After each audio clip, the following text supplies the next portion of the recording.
Next, CBS Sports presents NCAA basketball.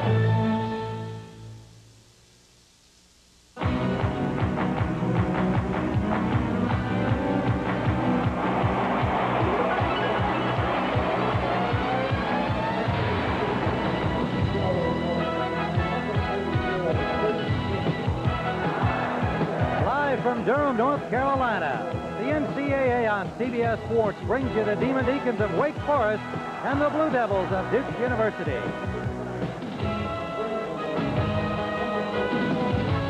We're at Cameron Indoor Stadium at the home of Duke University. As usual, a sellout crowd and the students standing right at courtside. Hello, everybody. I'm Jim Ryan, and welcome to our Super Bowl weekend of college basketball. Remember, later today, after this game between Duke and Wake Forest, we'll bring you a Big East battle between St. John's and Syracuse. And tomorrow, two more top teams here on CBS, Seton Hall and Ohio State. Well, in the ACC, every game is a big one.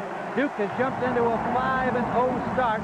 Florida State in their first year in the ACC, second at 4-2. Wake Forest still very much in it at 3-3. I'm joined by Len Elmore. And Len, of course, this Wake Forest team now starting 4 seniors. They've got a big, experienced lineup, but the leader is really the sophomore Rodney Rogers. Well, Tim, if you haven't seen Rodney Rogers play, you're going to see that rare combination of speed and quickness, and that equals power. He's the kind of guy that can soften you up from outside and certainly finish you off down low on the block. He drew a lot of attention at the Duke practice yesterday. Yes, indeed, he did. Well, of course, Duke 36-1 here over the last 3 years. It's tough to play here at Cameron, but the talk around this town is maybe this team not only will win a second consecutive national title, but go undefeated in the regular season. Well, Mike Krzyzewski told us yesterday people talk about that because they don't have anything else to talk about. But this is a team that thrives on their confidence as well as their chemistry. The realistic goals that Krzyzewski sets are playing well and certainly being healthy in March. Now, these guys play a lot on chemistry. If you're going to play the kind of helping defense, you have to sacrifice. These guys actually like each other. Well, those are championship qualities, and they are the defending champions. And we'll be back with the starting lineups in the opening tap in just a moment. From the students and the rest of the Duke fans here at Cameron Indoor Stadium, Coach Dave Odom, Coach of the Year in the ACC last year with a 19-11 mark in his third year at Wake Forest, and he'll start Chris King, Phil Medlin, and Rodney Rogers in the front court. And we're underway. Wake Forest defending to our left in their black uniforms with gold trim. Hurley meets McQueen at the center line. And opening basket comes from Chris King, and a 2-0 lead, Wake Forest. McQueen and Tucker in the backcourt for Wake Forest. Grant Hill with the ball for Duke. Thomas Hill. A three-pointer to start things for Duke. Well, Dave Odom told us yesterday in a conference call that this is a good matchup for his team. They may not have the quickness that they had last year, but from a size perception, this is where they're going to do well. They match up very well with Duke. Looking again at that starting lineup for Wake Forest, King, Phil Medlin at center, and Rodney Rogers. That's a change from the last 4 games. And Tucker and McQueen in the backcourt. And Tim, you take a look at the vaunted Duke pressure defense. They're looking to pressure everybody who receives. Look at Brian Davis get right up on Tucker. Everyone except Derek McQueen. Inside for Chris King. And it's tapped in by Medlin, no basket. The ball was already up there on the rim, and Medlin knocked it in. For Duke, Leitner at center, Brian Davis, Grant Hill, the rest of the front court with him. Thomas Hill and Bobby Hurley in the backcourt. And Hurley brings it up. 3-2 Duke lead. This is Davis driving into the paint. He's short. Tucker with the rebound, or the air ball. Good pass underneath. Rogers makes it 4-3 Wake Forest. We talked about Rodney Rogers. He's the guy that Wake likes to go to in the open floor because he can do so many things. First foul of the game, a pass into Leitner and a push. Well, we're going to take a look right now. You see Rodney Rogers on the left-hand side. Christian Leitner totally ignores him. I don't know if that was a missed defensive signal or not, but there's nobody home for Duke. Rodney Rogers picks up the foul.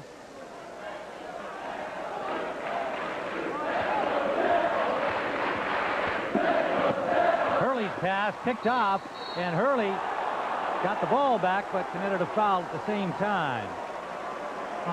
Rogers breaking down court. Wake Forest certainly wants to come out here as the aggressor. You know, Dave Odom said yesterday that they really don't have anything to lose. They're expected to lose this game, so his guys can come out and play pretty much fancy-free. Turnaround missed by Rogers. Leitner quickly back. Hurley driving, cut off by McQueen, lets it fly. Taken by King. Chris King for Rogers. And a 6-3 Wake Forest lead. The value of having 4 guys that can handle the ball in the break is that the offense can come from anyone. Leitner watched by Medlin.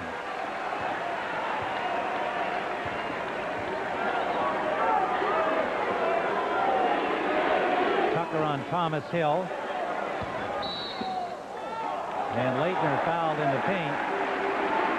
Look at Chris King right here kicking it up. He's one of 4 guys who could lead that break. And the forwards run extremely well for Wake Forest. Their plan is to get out there and match easy basket for easy basket. Duke known for getting layups. Wake Forest knows that they have to match those layups. Bobby Hurley gets an early rest.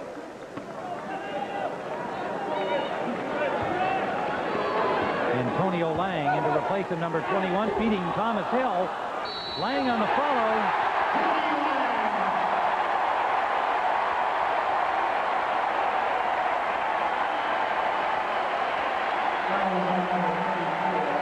Lang, the sophomore from Mobile, Alabama. Well, a point of emphasis for Duke in today's game was to use their superior quickness on the perimeter, but also not to have people stand around and watch. Antonio Lang got involved after Thomas Hill made the drive, and he connected.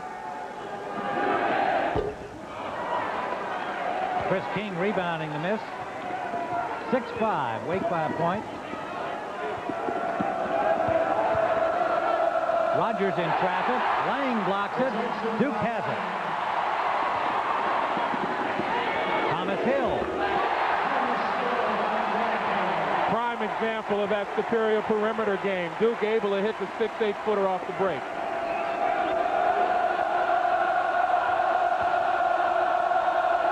Chris King over Thomas Hill. King had 31 against Maryland in their last outing. Duke back quickly. Lang keeps it alive. But he's out of bounds. No, pushed out.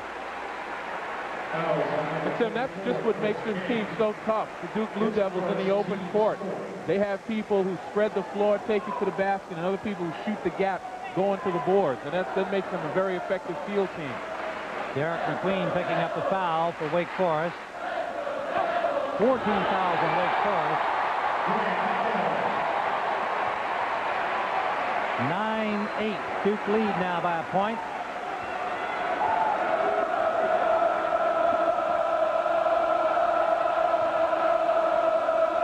Notice every ball handler except Derek McQueen. They're playing very tight.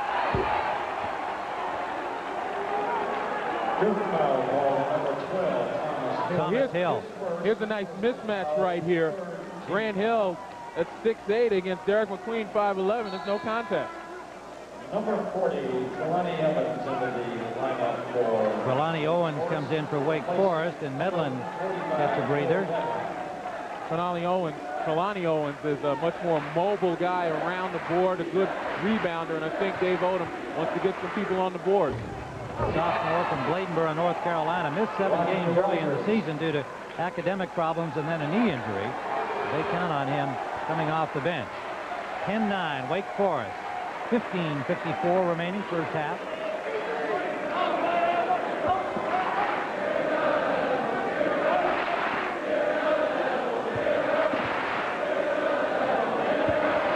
Leitner working his way toward the basket. Owens cuts him off. Brian Davis from 3. Leitner. Now that time, Wake Forest was conceding the jump shot pretty much. They had 4 guys in the lane, but to no avail since they gave up the offensive rebound. Dave Odom counting on his team to out-rebound Duke. He needs to have that, and Duke very respectful of their rebounding ability. Chris King misses everything, but he's fouled by Thomas Hill. Second on Thomas Hill.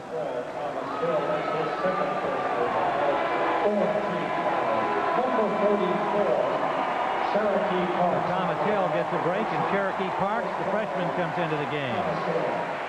Duke now has their big lineup out there with Leitner and Parks along the front line with Antonio Lang, and you're running about 7 feet, 6'11", and 6'9".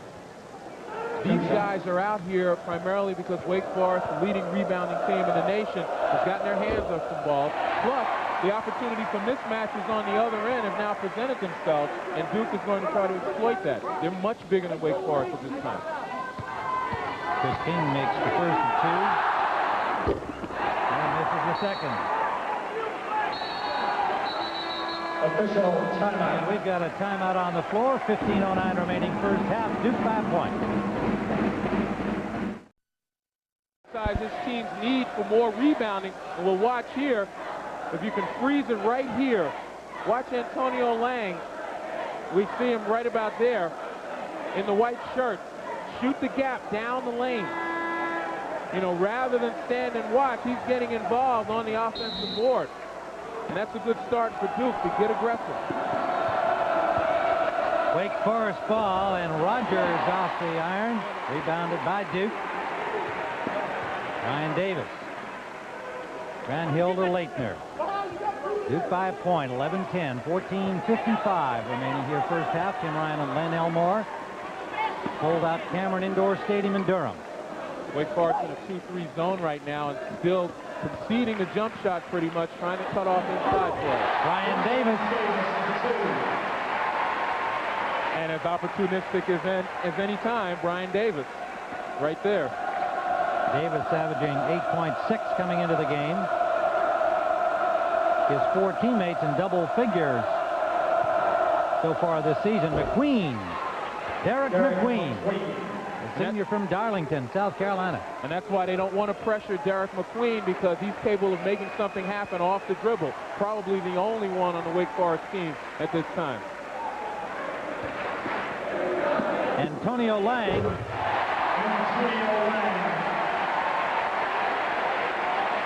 And the sophomore contributing well early here as Bobby Hurley got an early rest. 15-12, Duke by 3. Kalani Owens. Foul by Cherokee Parks. Foul on Duke's number 44, Cherokee Parks. His first, team's 5th.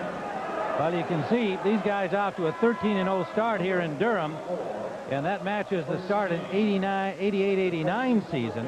And they have had some pretty good success when they've had these quick starts. And as we said at the beginning of this telecast, at least locally here and somewhat also nationally, talk that perhaps they could have an undefeated season. But boy, when you're playing in the ACC land, they've got 2 games against North Carolina alone still ahead of them. That's a tall order, undefeated. And that's why Mike Krzyzewski sets those short-term goals, keeps his team focused. And more importantly, you know, people talk about them defending the national championship. You know, Mike Krzyzewski goes on to point out that this is a different team than last year. Their goal is to win the championship rather than defend. Owens at the line for Wake. 15-14. 13:43 to go first half. Grant Hill inside to Leitner.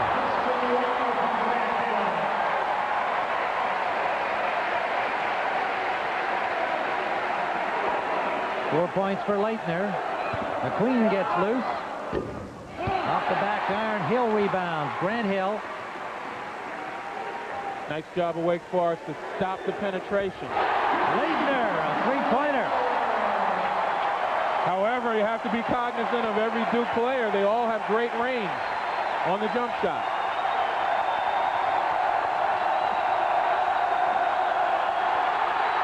Lang with a steal.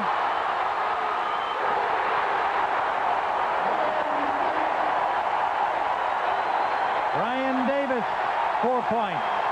Duke on a roll, 22-14.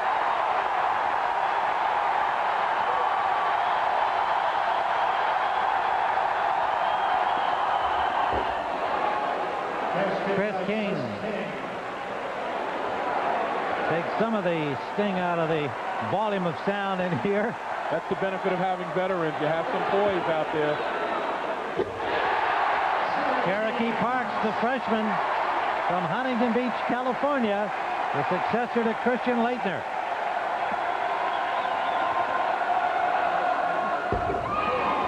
Basket by Owens.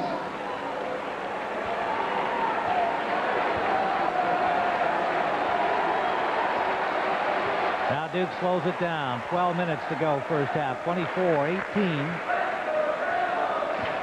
Grant Hill, watched by McQueen, goes back to Leitner. That last run really pulled Wake Forest out of that zone.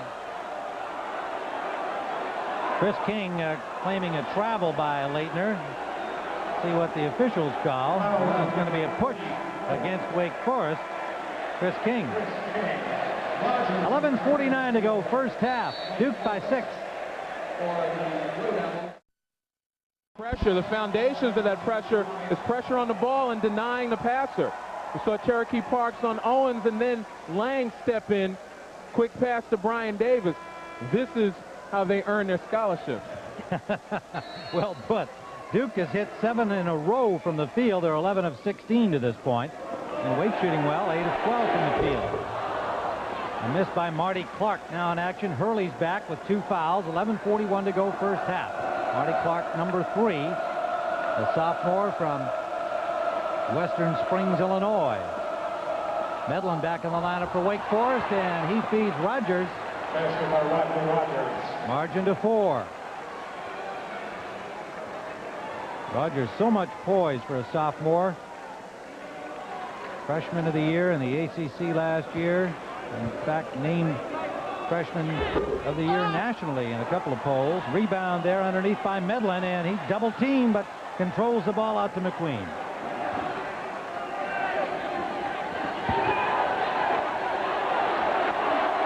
Owens guarded closely. Rogers from McQueen.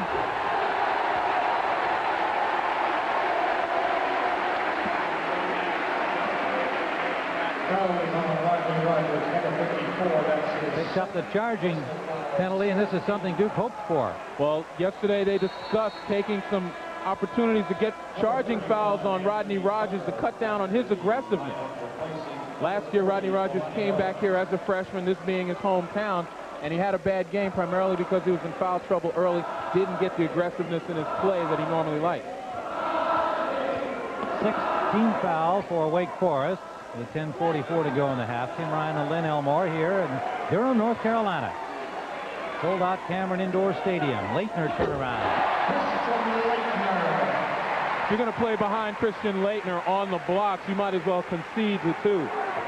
Bill Medlin's going to have to step up in front. Tucker underneath on a good feed from McQueen. Tucker, who came from Georgetown his sophomore year, transferring down to Wake Forest. And certainly in this Wake Forest team, as I mentioned, they've got a bunch of veterans out there who know what it's like to win, and they have the poise to stand in the face of this crowd and the Duke team. Duke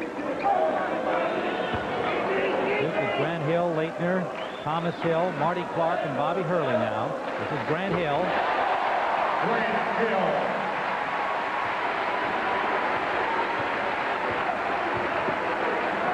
28-22.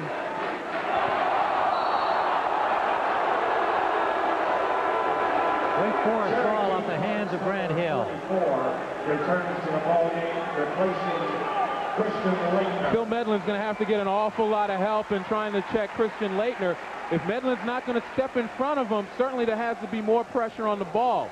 We got neither, and Duke got a bucket. Parks is in. Leitner is on the bench. Tucker watched closely by Clark.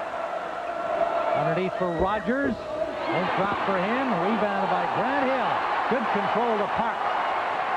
Grant Hill held his dribble. Normally, if you hit the ground with possession of the ball, automatic traveling. But Grant Hill, presence of mind to keep his dribble.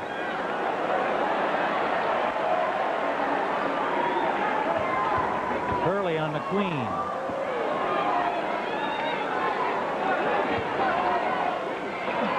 Grant Hill, and that miss taken down by Medlin.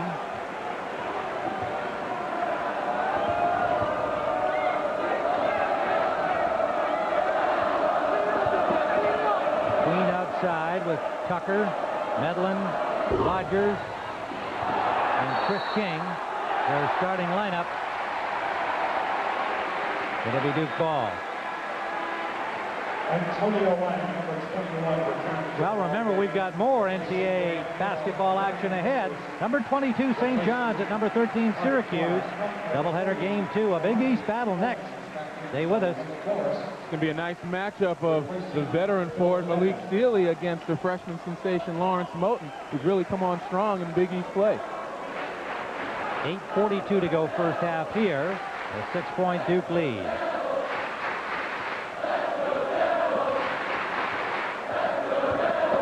Hurley driving the lane, McQueen all over him, and foul before the shot.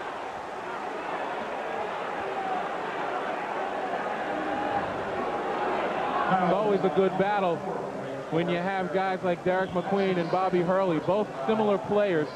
You know, they get out there and do a lot of the dirty work and play in defense, and also have the added burden of leading their teams. Bobby Hurley particularly, I think he's the key to the Duke attack, as well as Derek McQueen, because they start the pressure that both teams like to apply. It all starts at the point. Second personal on McQueen, 17 foul for Wake Forest, so Hurley will shoot 1 and 1. And Hurley, like all of his teammates, an outstanding free throw shooter. Derek McQueen to pick up the foul. The guy that runs their attack for them. Third all-time assist leader at Wake Forest. Dave Odom, knowing he's coming into the Lions' den when you come to Duke. His team playing with the poise to this point. Very critical time for Wake Forest right now. McQueen's out of the game. Robert Doggett replacing him at the point.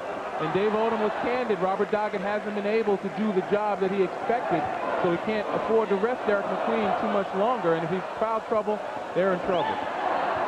Owens for Chris King, and King a good recovery. Here's Doggett. This is the jumper.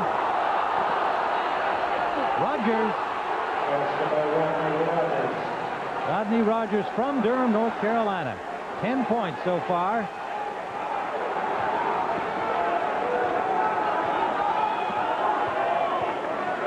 (30-24) Duke. Thomas Hill. Rogers underneath. Doggett. The sophomore from Reidsville, North Carolina.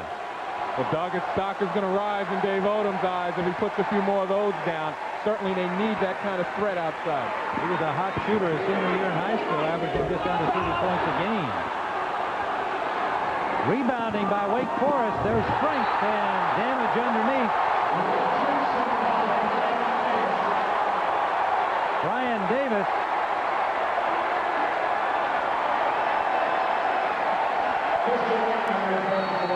Slow to get up for Lonnie Owens, and we have a timeout on the field. 7:11 to go, first half. Duke 30-26. Basketball game, and here we see Rodney Rogers working the offensive board. He's one of the Atlantic Coast Conference's leaders in rebounds per minute, and here he gets a fortuitous bounce. But it's important just to hang around. That's how you get rebounds. You're not kidding. And he had 4 Duke players around him, wound up with 2 points. And you can see right now they lead in the rebound department, but trail on the board. 30-26. Duke on top. 7:11 remaining first half. Wake Forest ball. There was no foul call on that last play before we went to commercial. Leitner with a steal from Owens. Hurley, Thomas Hill. Again, Tim, another case of pressuring the ball and then denying the passer, forcing him way out in the lanes. Wake just not getting good passing angles. Tucker working the backcourt. Chris King misses. Rogers follows. Won't go for him, and Duke has it. Thomas Hill turned back by Tucker. Duke sets up their half court. You give Wake's Robert Doggett a lot of credit for stuffing that fast break, stopping the penetration of the ball. Doggett in for McQueen.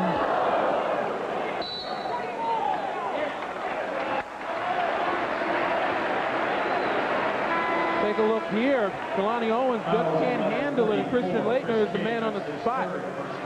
You have to give that credit to the pressure. And in transition, once the ball is loose, the Duke players get out and run their lanes. King picks up a foul off the ball, his third, and he'll get a rest. 18 foul against Wake Forest. So Duke in the 1-and-1. Medlin came back in to replace King. See, this is Rodney Rogers' versatility, leading the fast break, making something happen. You don't expect it from a guy that big. 6:12 to go here in the first half in Durham, North Carolina at Cameron Indoor Stadium. Duke unbeaten at 13-0 on the season, leading Wake Forest, their ACC rivals, 32-26. Tim Ryan with Len Elmore covering this ACC action here on CBS Sports. Remember, more ahead today from the world of NCAA college basketball. A Big East matchup. St. John's at Syracuse.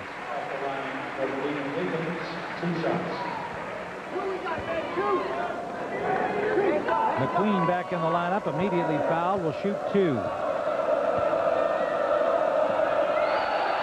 Minor distraction from the Duke student body for McQueen, didn't let it bother him. Well, Wake had to be pleased with Robert Doggett's time out there, giving Derek McQueen a chance to rest. Also, McQueen having 2 fouls. Dave Odom didn't want him to pick up his third and not have the opportunity to use him for the rest of this half. Well, McQueen calmly makes 2, 32-28. Now McQueen pressuring Hurley. Hurley, of course, one of the best ball handlers in the game. No trouble up court. Grant Hill. Denied by Tucker. Good pass, Hurley to Laettner, and Laettner makes it a 6-point margin. 11 points for Christian Laettner, and the senior from Angola, New York, 21.3 average coming into the game.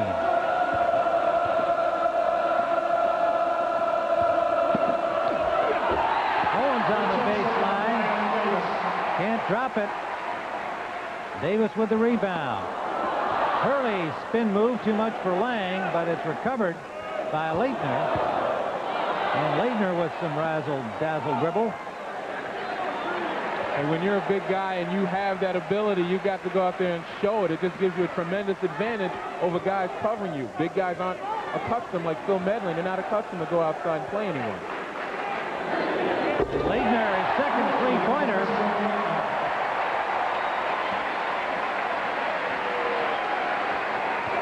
14 points for Laettner. He can do it all. Tucker runs into Laettner, nowhere to go. McQueen cheating Rogers, and again Laettner is there. Won't drop for Rogers. Christian Laettner, a presence at both ends of the court.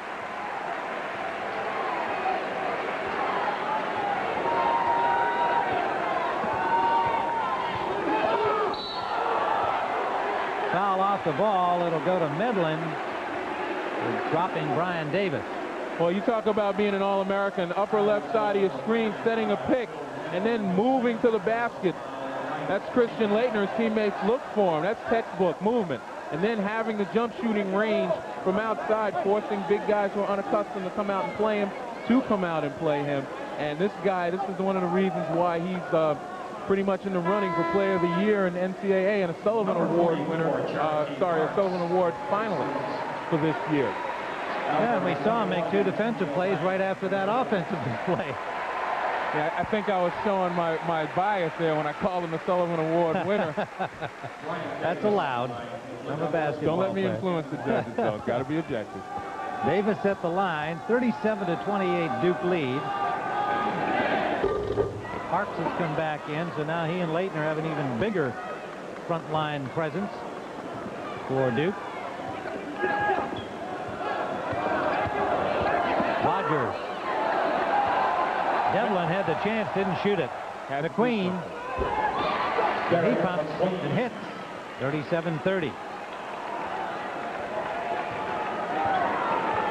Phil Medlin came back into the lineup we mentioned earlier about 4 games ago as Dave Odom decided he needed the bigger, more experienced lineup against his ACC opponents. And that was after an 18-point performance by David Rasmussen at guard.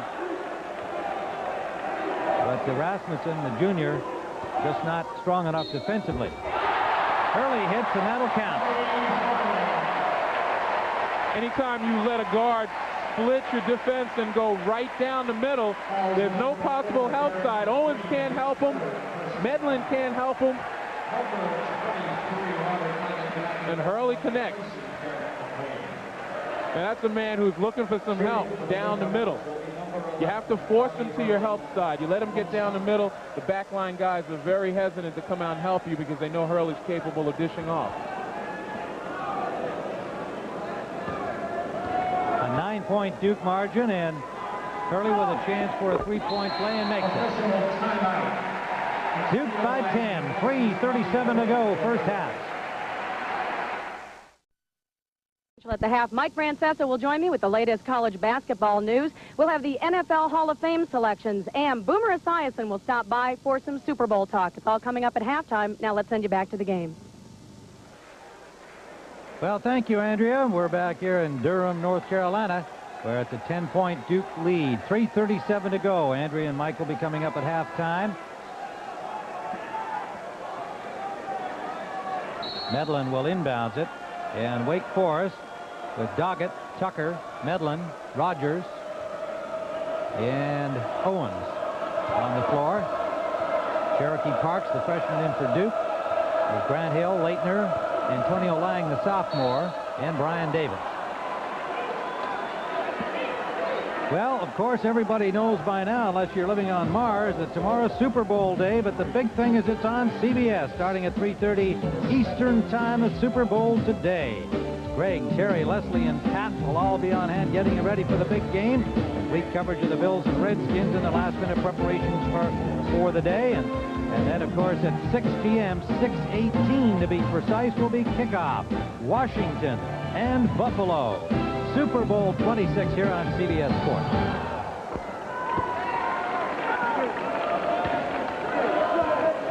Tucker hits the first of a 1-and-1.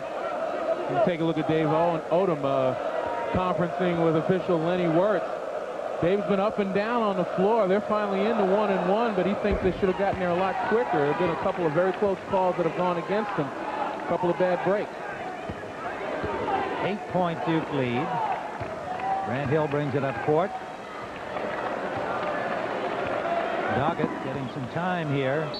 Being worked around by Grant Hill, and the foul is called inside on Tucker. Wake Forest foul. But what's going on right now is Derek McQueen's got 3 fouls, as we see here. Actually, I think it is 3. And he's on the bench, and that's given a chance for Bobby Hurley to sit down and rest a little bit. And Grant Hill obviously gets the opportunity to play point guard, but his eyes just light up at 6'8" when he sees the Robert Doggett on him. He's going to be looking to the basket more times than not. Hill hits the first in the 1-and-1. 10 team fouls on Wake. I got the word that Derek McQueen only has 2. Still, that's enough for Dave Odom to sit him down and make sure he has him around in the second half. And Wake and the having 10 team fouls, of course, Duke shooting 2 now. 2:53 to go, a 10-point margin again. And this is what Duke has done much of the year, taking big leads in the first half and just making it awful tough for their opponents to come back. Lang stopped inside nicely by Tucker, pardon me, and Doggett back for Tucker. Won't go for him, and Leitner has it. Right now, Wake's only getting one shot at the basket. That big team for Duke is covering the board, underlining that emphasis that Mike Krzyzewski put on rebounding. Doggett with a steal from Grant Hill. And Hill steals it back. And Dave Odom is going crazy on the baseline, on the sideline right now. He really believes that they're not getting their fair share of the calls. Grant Hill inside for Leitner, working on Devlin, and it won't go for him. The follow by Lang, no good. Owens rebound.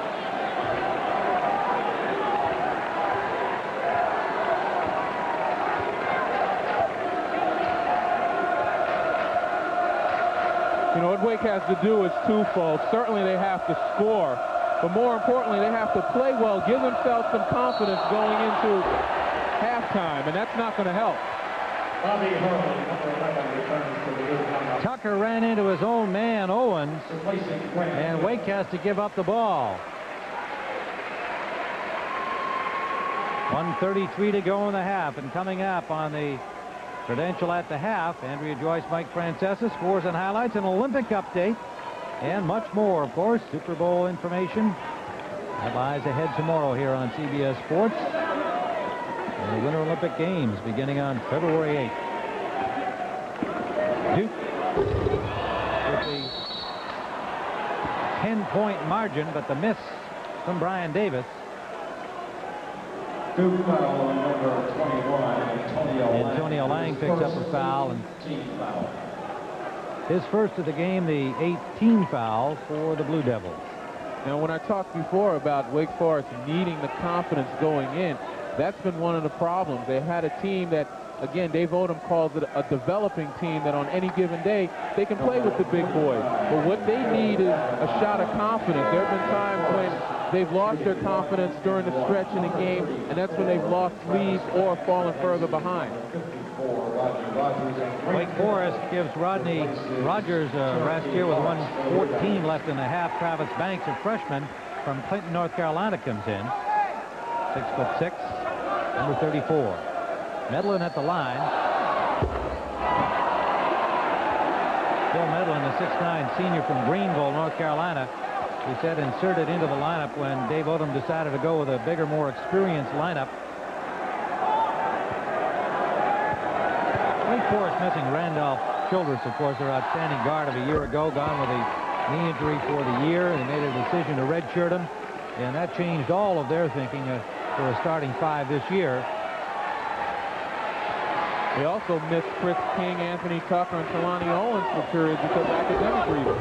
Hurley driving, comes off the front iron, and Tucker rebounds. Oh. Double dribble foul against Tucker. Now again, Tucker's playing the guard spot. If Childress were healthy, he wouldn't be there. He'd be up front. He's being asked to handle the ball, dribble it. And while he's not bad at it, it's not his strength. But the confidence factor against that pressure, he was thinking more than just responding. Leitner.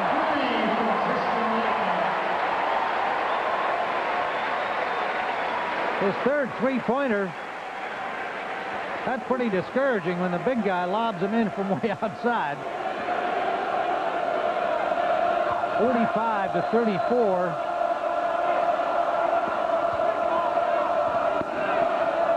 Doggett for three, won't drop for him, and it'll be Duke ball. We'll take a look at Christian Leitner. A big reason why Wake has had such difficulty inside with Duke, both on the offensive and the defensive end. Particularly in that last play, Christian Leitner pretty much took away the inside play of Wake Forest by just being there, keeping his hands up, forcing the ball back outside. 17 points and 4 rebounds for the senior. Final seconds of the first half.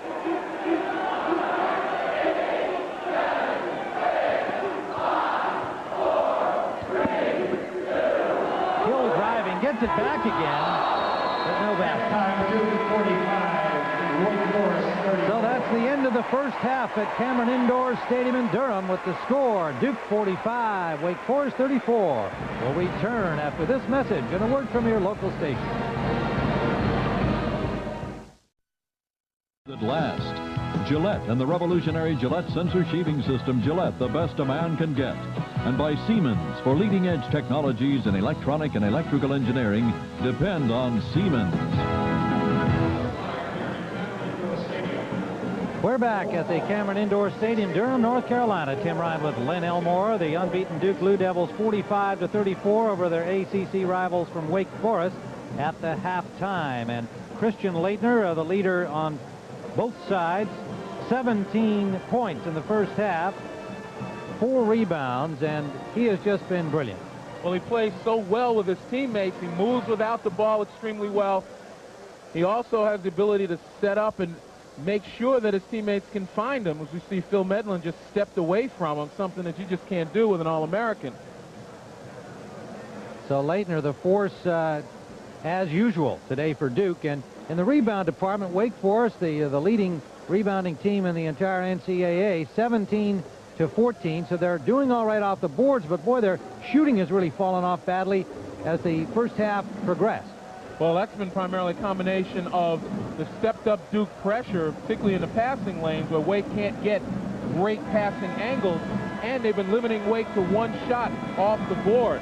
And most importantly, with the turnover situation there, Derek McQueen, as I originally said, has 3 fouls. Well, here you'll see what happened here. They started off very well, 71% from the floor, and then for the reason you just described, only 21% in the second half of that first half. So that's a problem for them.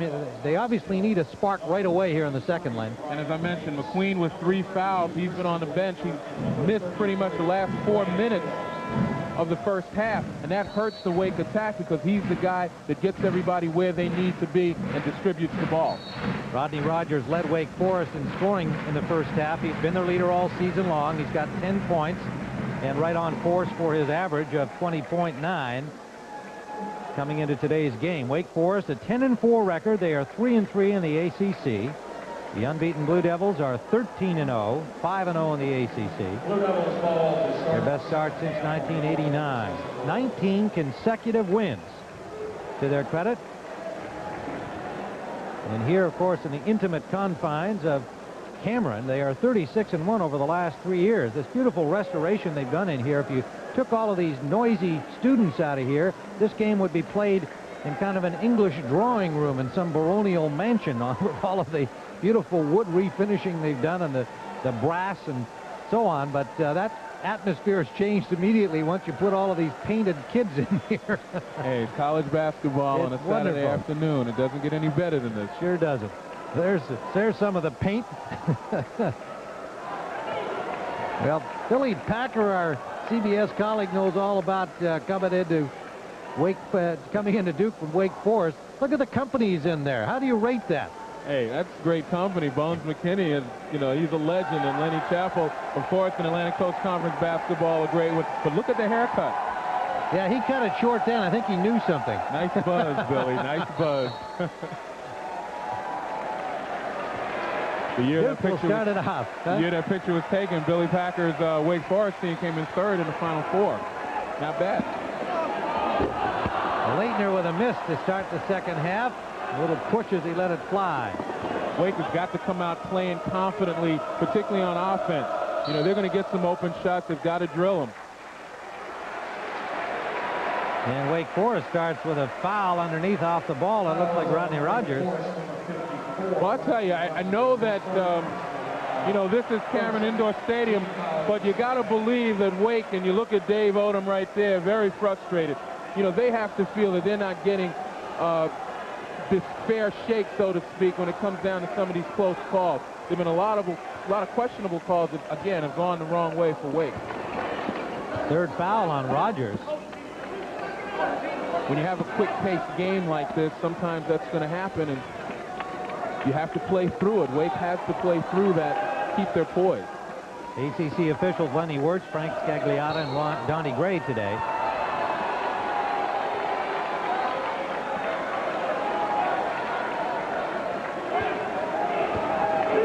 overall, look at the Blue Devils. They've been to the line and made quite many more free throws than Wake Forest.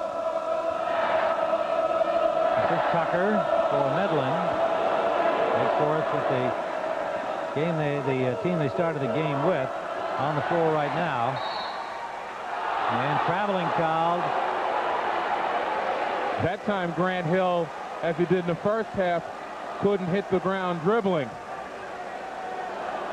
You see Rodney Rogers getting a lot of attention, 3 guys on him, and he brings the ball down. I'm sorry, that was Chris King, but he brings the ball down where it shouldn't be. Rogers 54, Medlin 45, McQueen number 4, Tucker number 31, and Chris King number 44, the Wake Forest lineup. Tucker underneath, he misses. Leitner rebound, and a steal by McQueen on the feed intended deep down court for Thomas Hill. For Duke, it's Leitner, Thomas Hill, Hurley, Grant Hill, and Davis. Davis rebounding.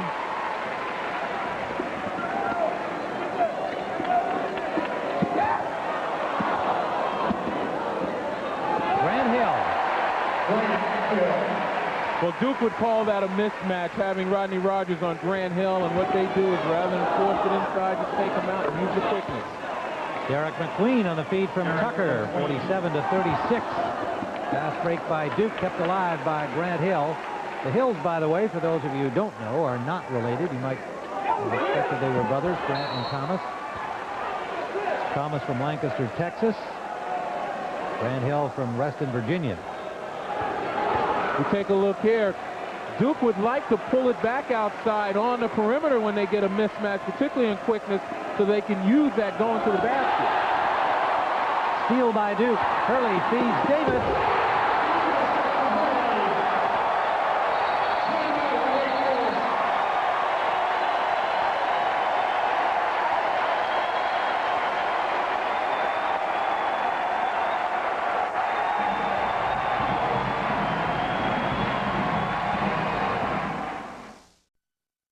The fact that if anyone could hit the jump shot with regularity, Rodney Rogers wouldn't feel compelled to force it.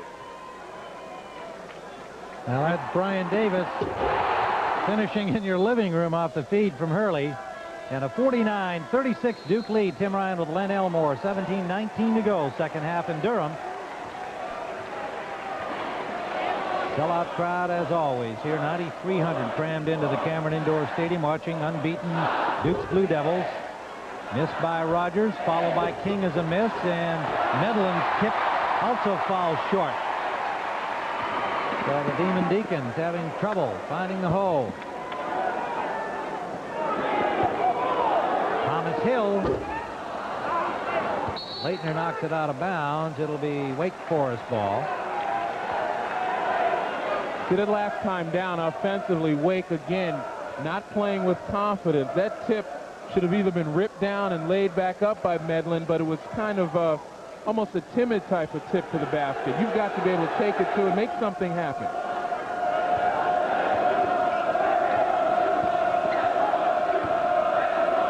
Rogers off for McQueen. So Rogers is really the only one not playing tentatively. That'll help. Well, Medlin standing right on the three-point line shows he's got a little range. I don't think Odom wants him out there too frequently. 39-38, and a loose ball taken by Tucker off the hands of Thomas Hill.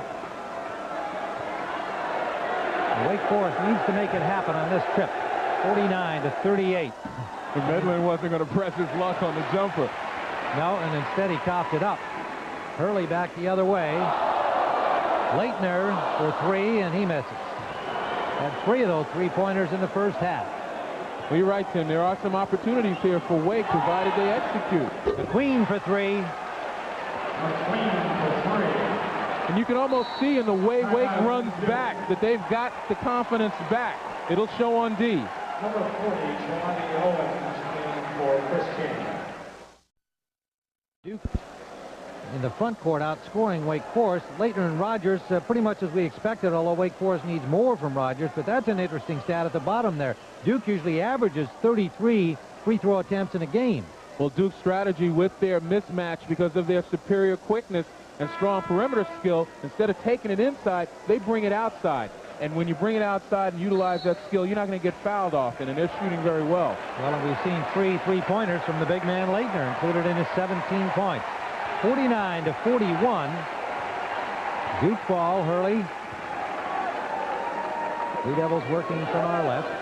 And that strategy, that strategy with mismatches pretty much goes against, common basketball thought. You usually want to take mismatches inside. Fouls on number 4. McQueen picks up his 4th personal foul. Owens, that's his And first. next will be St. John's and Syracuse as we continue our doubleheader action here on CBS Sports. 2 shots. And that foul is on Owens, we want to correct, not McQueen. Kalani Owens. 4-0, not number 4. Leitner at the line. Talking about the game coming up, we look at Syracuse, and once again, they've been a team of young players, Adrian Autry, Lawrence Moten, who have really come through for them to go along with the Dave Johnsons. And a lot of people are surprised with their success, but those guys are players. And tomorrow, Seton Hall and Ohio State, more college basketball ahead of our Super Bowl telecast. McQueen, good bounce pass inside for Owens. He can't drop it. Hurley back quickly for Leitner.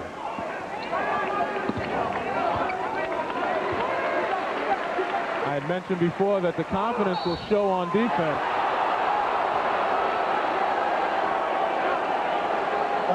Chris King doing a nice job of being the aggressor. We'll see the pass to Christian Leitner, but watch Chris King step up into the lane, establish position before the airborne Leitner takes off and runs into him, and that's a good play. Charge against Leitner.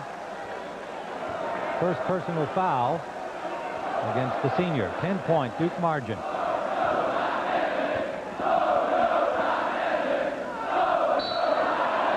Tucker trying to get it inside to Rogers, and it looks like Grant Hill picks up his first personal. And now we see a streak of Wake Forest getting some calls inside, and a lot of that has to do with playing more aggressively. The officials tend to give you the benefit of the doubt when you play aggressively. But an immediate turnover into the back court. Bad pass. That's a very deflating play. Let's see if Wake Forest, if their confidence now starts to ebb. Brian Davis will inbounds it.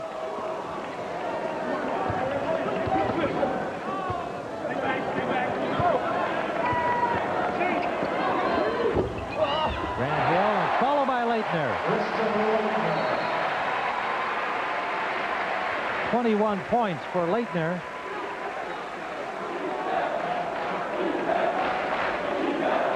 Now that's a mean guy, at least a mean-looking guy. Dave Odom calls him a pussycat off the court. But that kind of play by Christian Leitner may light a fire under Anthony Tucker, make him more aggressive. Rogers in the paint, bounce pass for Medlin. Rogers.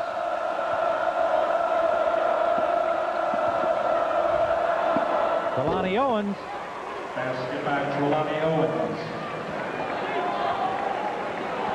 6 points for Owens, the sophomore from Bladensboro, North Carolina.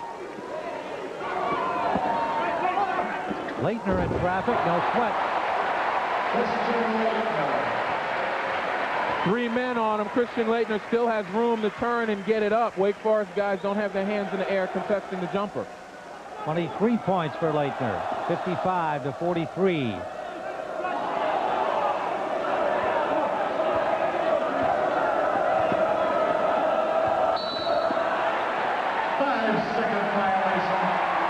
Lane violation. A couple of possessions ago, we'll take a look at the defense being played against Christian Leitner. Rodney Rogers comes over for the help, and Leitner's left alone. In the last possession here, 2 guys guard him. Medlin has one hand up, and Leitner still gets it there.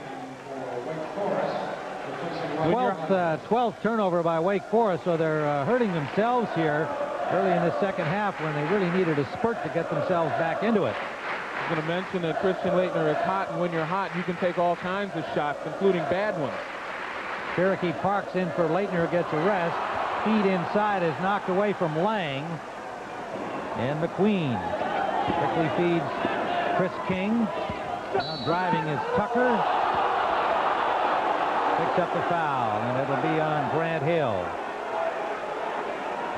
So Super Sunday kicks off at noon Eastern with Jimmy Jackson and the Ohio State Buckeyes taking on P.J. Carlesimo Seton Hall Pirates. Then at 2 o'clock Eastern, Olympic Winterfest, speed skating from Davos, and more from the La Ligue Trophy figure skating competition.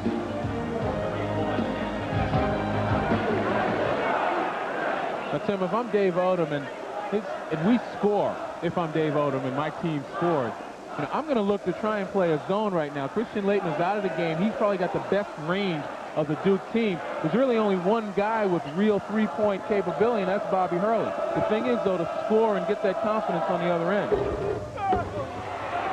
Medlin rebounding to keep it alive. And Duke getting the best of it on the boards now.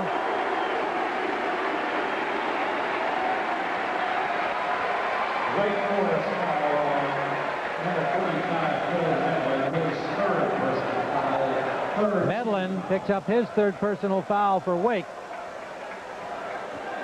The other reason I'd play a zone is because Chris King might be matched up against Grant Hill, and Hill much too quick for Chris King. So Duke with Bobby Hurley, Grant Hill, Lang, Cherokee Parks, the freshman, and Brian Davis. Hello. Oh, perfect.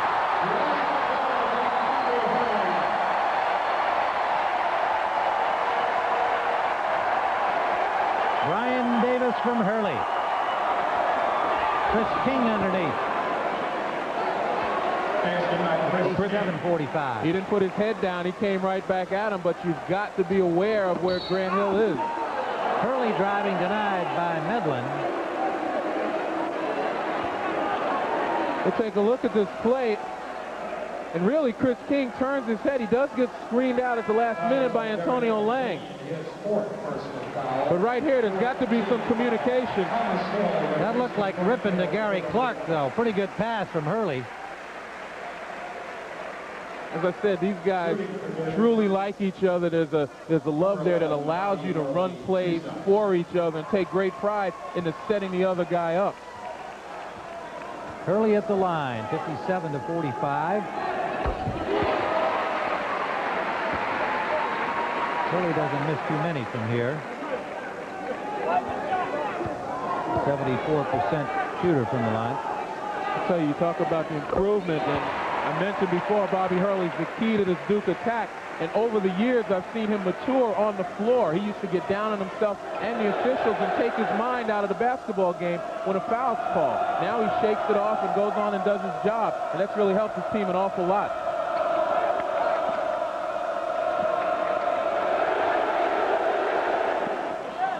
Medlin, good feed underneath to Rogers. 12 points now for Rogers. First points of the second half for their key scorer, 59-47. 11:23 remaining. Lang. Brian Davis. Now, Brian Davis is not known for that kind of shooting out there, and Wake is giving it to him, and he's making the most of it. He's got 8 points today. Hurley on the rebound. For Thomas Hill. No basket, travel.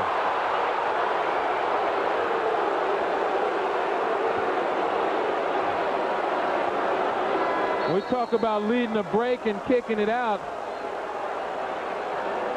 I don't know. Looked as though he held up pretty nicely. Might have shuffled his right foot, though, as he came to almost that almost jump stop. Official right there on the play, a lot closer than we were. 11 turnovers now by Duke.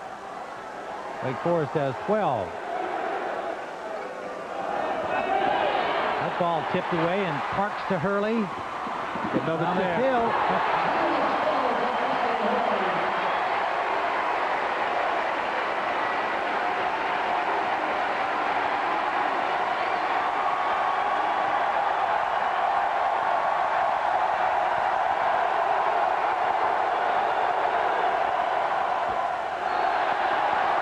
Missed by Medlin.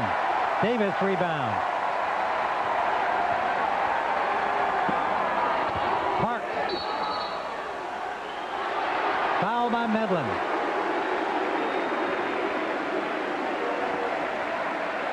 Again, the Blue Devils thrive on the fast break.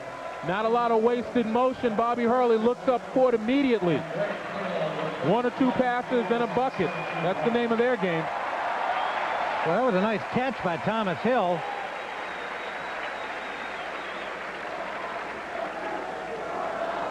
Duke's ball and a foul against Medlin. 5 team fouls against Wake this half. Early watch by McQueen.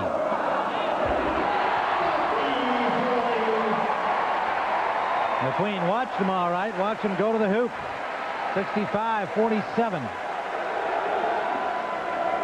That was a little one-on-one by the shorter men out there.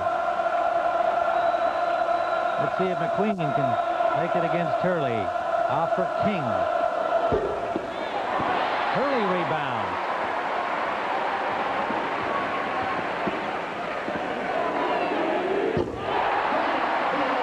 Grant Hill.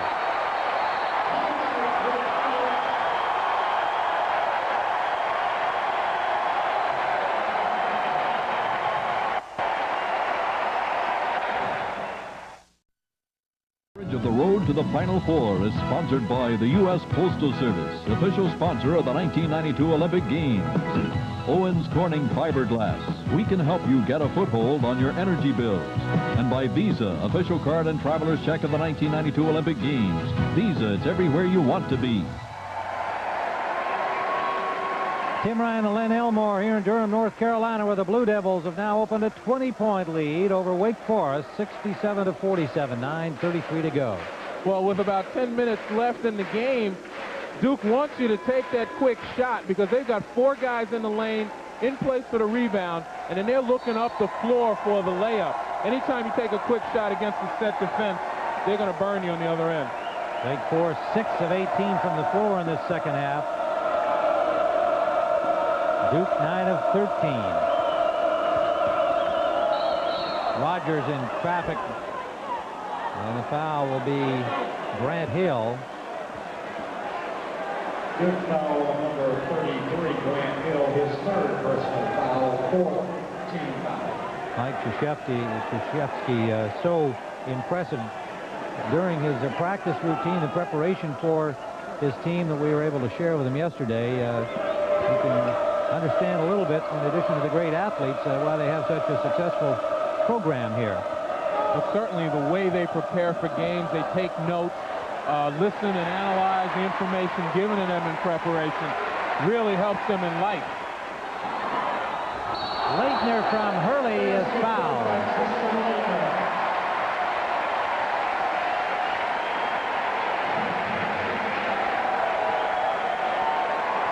Well, near the conclusion of today's game, Len and I will select a Chevrolet player of the game from each team. Chevrolet donates a $1,000 scholarship to the general scholarship fund of each school.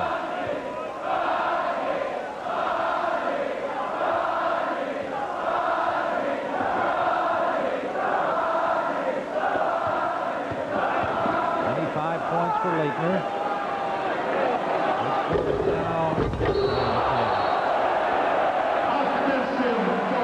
And Rogers nailed it, but that ball was already on the rim. No basket.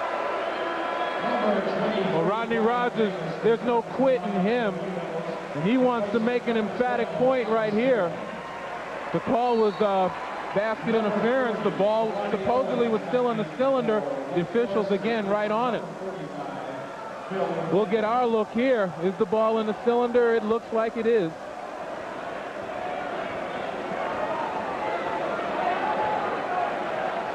A lot of people talk about Rodney Rogers as being a great freshman, but as Dave Odom told us, he's a better sophomore, and you can see it in his play. He plays more aggressively now than he did last year, not worrying about the foul.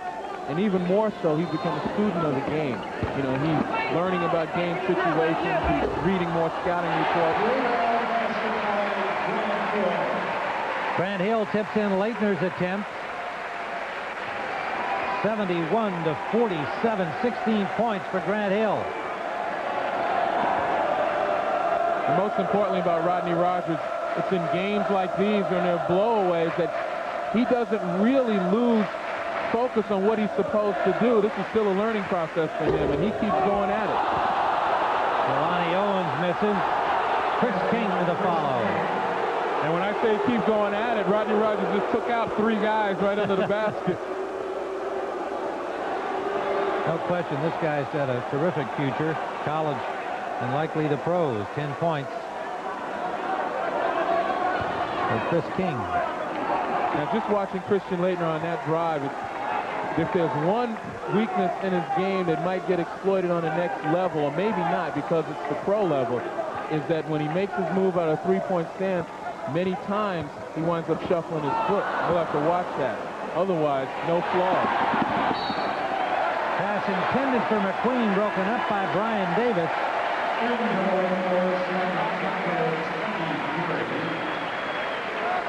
One of the few breaks Wake Forest has been able to claim, and Brian Davis spoils that.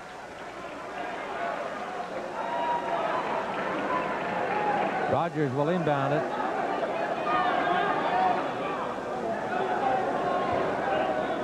Rogers looks a little weary out there, too. He has had a lot of playing time.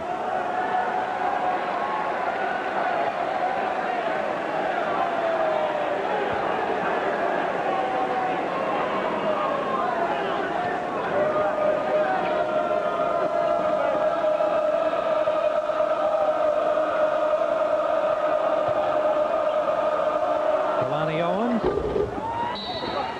Wake Forest is cold.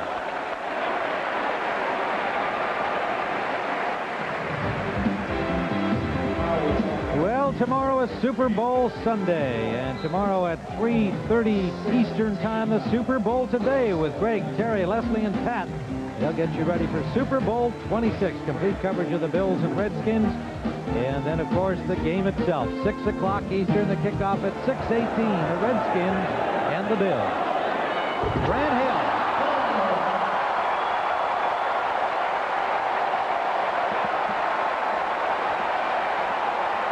Well, that time Wake Forest couldn't make up their mind as to who was guarding Grant Hill. Another turnover.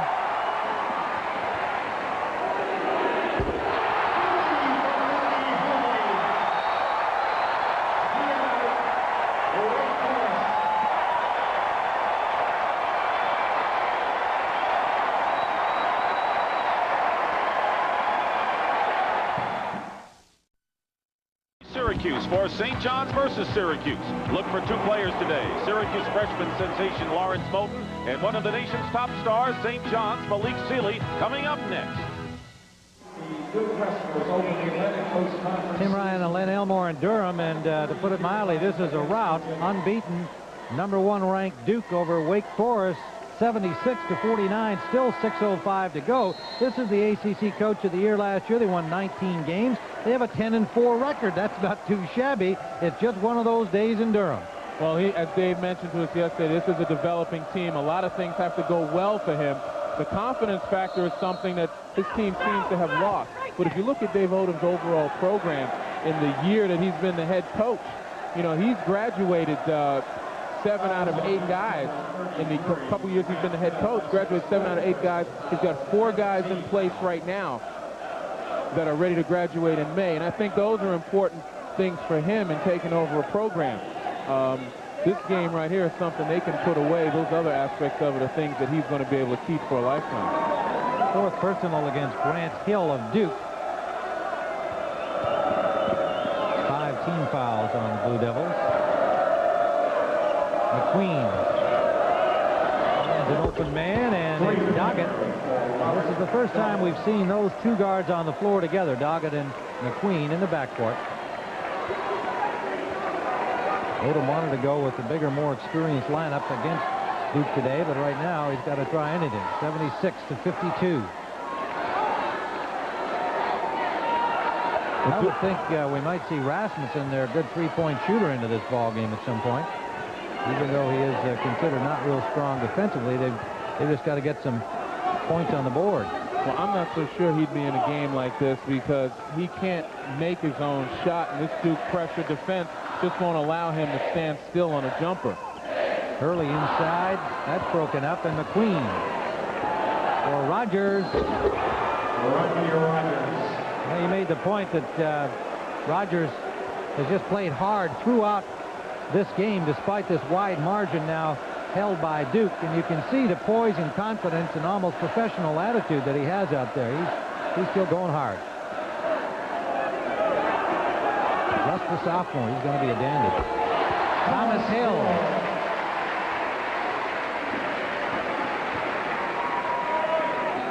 Duke taking no chances. They've got their starting lineup out there still, being up 24 points with 4 minutes left.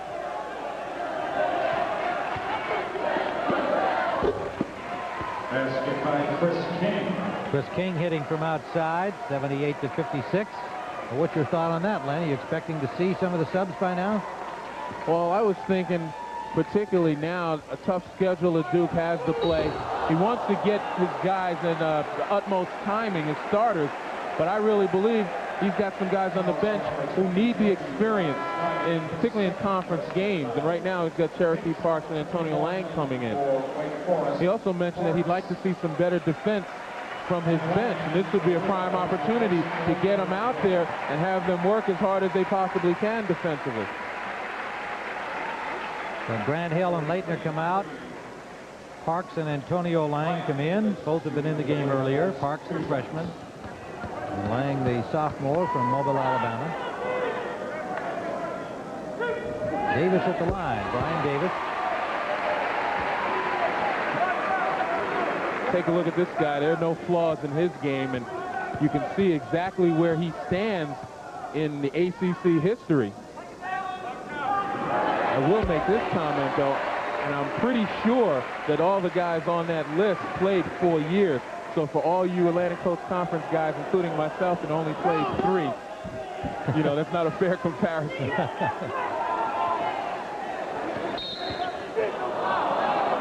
And push underneath against Parks.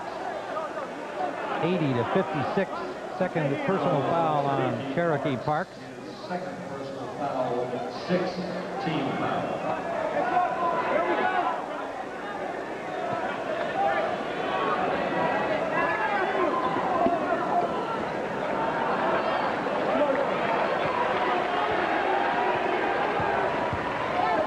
Goggett driving and fouled underneath the basket by Davis.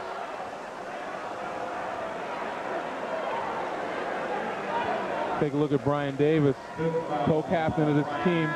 Very much a team leader, very community-minded, involved in a lot of community-oriented projects. And that's what I mean, the solid citizens on that Duke basketball team. You know, they've started a tradition over the last 10, 12 years under Mike Krzyzewski that they certainly have to be proud of. And the point I wanted to make, going back to the preparation and organization, is that these guys have their own personal calendars where they have to punch in, you know, what type of time they have to devote to basketball, to studies. And that's going to be very helpful to them in post-college basketball careers. No doubt. Dave Odom trying to get through this ball game, keeping that Wake Forest morale high despite the rout underway here in Durham today. 80-58. Duke in a bonus situation at 17 fouls. Wake Forest likewise now. And that's Parks, the freshman, and he's short. And right now, Duke has out there Marty Clark and Cherokee Parks, Antonio Lang. Those are guys off the bench that Mike Krzyzewski would like to see get started, get on a good run, because they're certainly going to be needed as this schedule progresses. They point towards that big UCLA game coming up in the next couple of weeks. Derek Hicks in the lineup, number 21 for Wake Forest, a 6'9" junior from Raleigh.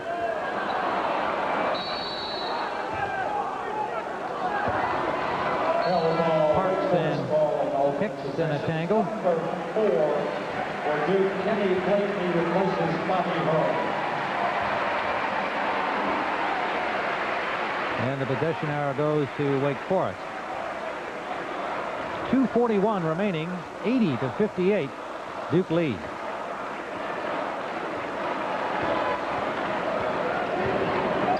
McLean, Doggett, Chris King, Stan King, and Rogers virtually going the distance in the game for the Demon Deacons, and he's fouled underneath. Here's what lies ahead for Wake Forest. North Carolina State, then at Florida State, Tulane, at North Carolina, and Clemson. So they've got a tough road to hoe. Virtually every game in the ACC is a tough road to hoe. Well, we mentioned earlier that Dave Odom told us yesterday that, hey, this is a game where they're not going to lose ground. They're going to be one of about 8 teams coming into Cameron that are going to probably lose this year. But it would be a testing ground for him. He thinks that his team, in their development, has the capability of playing with teams on the level of Duke, even though they're not on that level. And it's just one of those learning experiences. He's going to go back, and I think he's going to try to impart some words of wisdom and confidence to his team for them not to get down after a loss like this. Another tough conference next, the Big East, St. John's and Syracuse here on CBS. Doggett underneath on the feed from Rogers. And this is also a great opportunity for Rodney Rogers to expand his game. He's handling the ball more, making the play more. He's just developing into an all-around player. 9 points for Doggett. Marty Clark outside. Now it's taking it inside. Parks traveled as they try to get closer to the basket. Probably wonder about that name, Cherokee Parks. Well, there's no particular lineage involved. Just a name his parents thought was a good one, and his teammates call him Chief. Well, no one told Cherokee Parks it would be easy. It's kind of tough in there, getting slapped around, losing the ball, and getting a call. But this is what playing experience is all about right now. Travel there from Stan King. And Duke has Clemson next. And then they're at Florida State, Notre Dame, North Carolina, and LSU. And I talked about 2 games coming up against North Carolina. And Mike Krzyzewski says, well, don't leave out LSU. That's a tough game, too.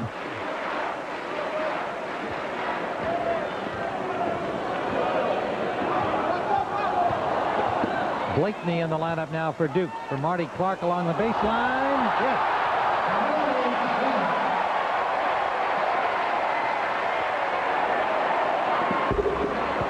From outside, Doggett. 11 points for him, 82-63. Kenny Blakeney, a sophomore from Washington, D.C., handling the ball. Shot by Davis off the mark. Rebounded by Stan King. Rogers runs into Blakeney in the paint, and he fouls him.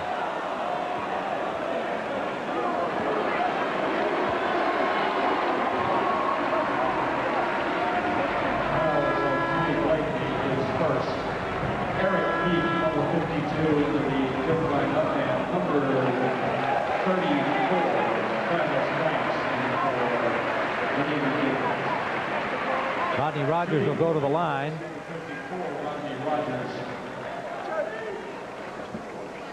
And let me correct Stan King in the lineup. It has been Derek Hicks, number 21, not number 51. Derek Hicks, a junior from Raleigh. With Rogers at the line.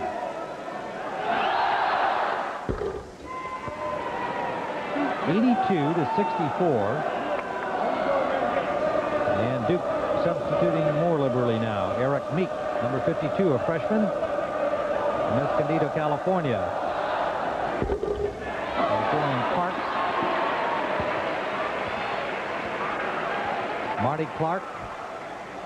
Antonio Lang. And Kenny Blakeney. Parks. 17 of 21 from the field this half. The Blue Devils. Doggett is short. Rebound by Rogers. Keep talking about his effort in a game like this. You really have to admire the play of this young man. And of course, he's here at home in Durham. I'm sure it means a lot to him. Not having played well last year in a Wake Forest loss here at in Cameron Indoor Stadium. He's trying to make up for it, but most importantly, this young man's a player. No two ways about it. And this is what the great ones do. They continue to play regardless of the score. That's that pride that they have. Well, a farewell to Wake Forest from the Blue Devils student fans here at Cameron Indoor Stadium. 35 seconds to go. Duke will roll on to 14-0 and 6-0 in the ACC.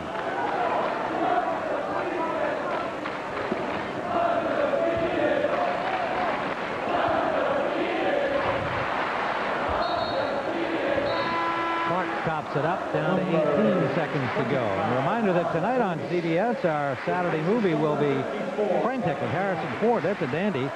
And then followed by All in the Family, a special encore presentation. Still ahead after our basketball activity here on CBS. And don't forget next, St. John's and Syracuse. Travis Banks. Followed by Hicks, and he's got it. Derek Hicks as the zeros come up. And Mike Krzyzewski and his Duke Blue Devils have picked up their 14th victory without a defeat, 84-68.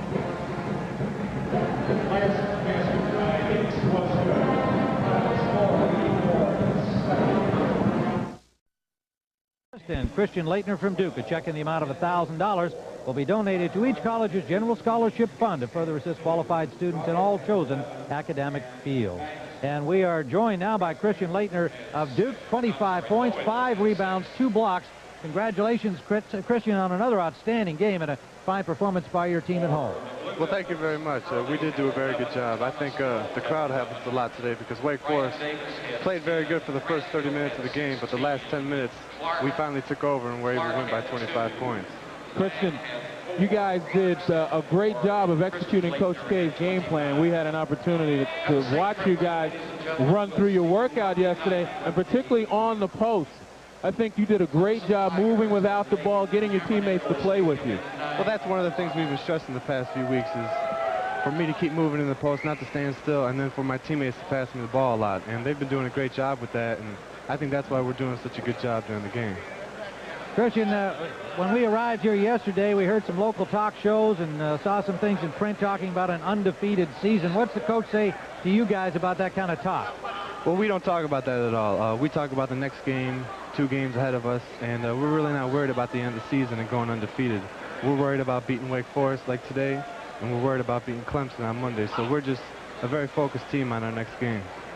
Len Elmore talks about the team unity. Is that something that you feel? You're a senior. You've had a lot to do with that. Is it a real thing for people to perceive?